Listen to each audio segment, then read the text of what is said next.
4 दिवस वाघावच्या प्रश्नावरती विरोधी पक्षाचे सातारा जिल्ह्याचे या विभागामध्ये रामदासजी आठवलेंचं काम करणारे आणि गरिबांच्यासाठी रस्त्यावर उतरून अहोरात्र आंदोलनात पवित्रा घेत लोकांच्या प्रश्नांना न्याय देणारे निलेश गाडे, नितीन आवळे, त्याचबरोबर अप्पासाहेब गायकवाड आमचे सबचिटणीस आहेत, रवी पायाळ आहे आणि सातारा जिल्ह्यातले सगळेच आमचा सातारा जिल्ह्याचे कार्याध्यक्ष आदित्य गायकवाड आहेत, बापू निकाळजे आहेत, अशोक मिसे आहेत, कृती गायकवाड आहेत, वैभव गायकवाड आहेत, अशा सर्व कार्यकर्त्यांच्या घेतलेल्या परिश्रमाला यश आलेलं आहे. आणि गेले 4 दिवस माझं सातत्यानं व्हिडिओ साहेबांशी डायलॉग असल्याचं बोलणं चालू होतं. आम्ही आमच्या मागण्या टाकल्या होत्या. आम्हाला मूलभूत अधिकार मिळावेत, कारण संविधानानंच आम्हाला या देशामध्ये अन्न, वस्त्र आणि निवारा हे मूलभूत अधिकार दिलेले आहेत आणि त्या मूलभूत अधिकाराला घेऊन आमचं भांडण चालू होतं. पण गेले 40 वर्ष वाघावसारख्या झोपडपट्टीला न्याय दिला गेला नव्हता. या झोपडपट्टीशी आमचं असलेलं नातं हे कमीत कमी 25 ते 30 वर्षाचं नातं आहे. त्यांच्या अनेक प्रसंगात आम्ही मिळतो.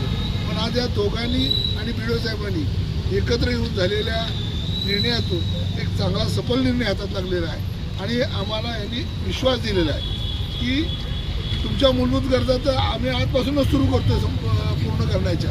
पण राहिला प्रश्न, तुम्ही ज्या जागेवर राहता त्या जागेवर तुमचं असलेलं वास्तव्य लक्षात घेता, शासनाने घेतलेलं धोरण लक्षात घेता आणि शासनाच्या अनेक मला वाटतं GR सोबत 18 जुलै 16च्या GR प्रमाणे आम्हाला जे लोक जिथं राहतात त्यांची घराच्या नोंदी 8ला व्हाव्यात आणि तसा करण्याचा त्यांनी आम्हाला विश्वास दिलेला आहे. आज आम्ही आमचं उपोषण मागे घेतो आहे आणि आम्हाला प्रशासनावर विश्वास आहे, पाटील साहेबांवर विश्वास आहे की पाटील साहेबांसारखा सक्षम अधिकारी की लोकांशी नाळ जोडणारा आज आमच्यासोबत आलेल्या पाटील साहेबांच्या विश्वासानं आम्ही आमचं उपोषण जोडतो आहे.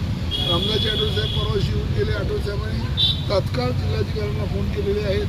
त्यांनी देवेंद्र फडणवीसशी बोलणं केलेलं आहे आणि ते म्हणाले की आपला शासनाचं धोरणच आहे की जी माणसं जिथं राहतात त्याची तिथं आठे बनवावे आणि धोरणावर आमचं काम झालं नाही तर त्या संबंधित अधिकाऱ्यावर कारवाई होणार आहे. त्यामुळं रामदासजी तुम्हाला शब्द होती आणि त्याप्रमाणे यंत्रणा 4 बाजूला गेलेली आहे. हा विरोध पक्षाला मिळालेलं यश आणि त्या यशाबरोबर गरिबाला मिळालेला न्याय आहे. सामान्यातला सामान्य गरीब माणूससुद्धा या देशाचा मालक बाबासाहेबांनी केला.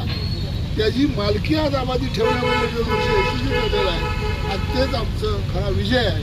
आणि या विजयाचं सर्व श्रेय जातं ते माननीय नेते रामदासजी आठवले साहेब आणि या जिल्ह्यामध्ये काम करणारी आमची टीम आणि ज्या 2 भाद्रांनी जीवाची पर्वा न करता आज गेले 4 दिवस आमरण उपोषण 6वा दिवस आहे मला वाटतं आमरण उपोषण घोषित केलं आणि ह्या आमरण उपोषणाला दाद देत त्यांनी तुमच्यासाठी रस्त्यावर थांबून उतरून इथं बसून आपल्या जीवाचा बळी केलेला आहे, मी जीव धोक्यात घातलेला आहे. अशांना मी पुन्हा एकदा पक्षाच्या वतीने पुन्हा शुभेच्छा देतो. तुमच्या लढ्याला यश आलं असं घोषित करतो आणि आपण सर्वजण त्यांच्या पाठीशी उभे राहिला त्याबद्दल आपल्या सर्वांचे पुन्हा एकदा धन्यवाद आणि आभार मानतो.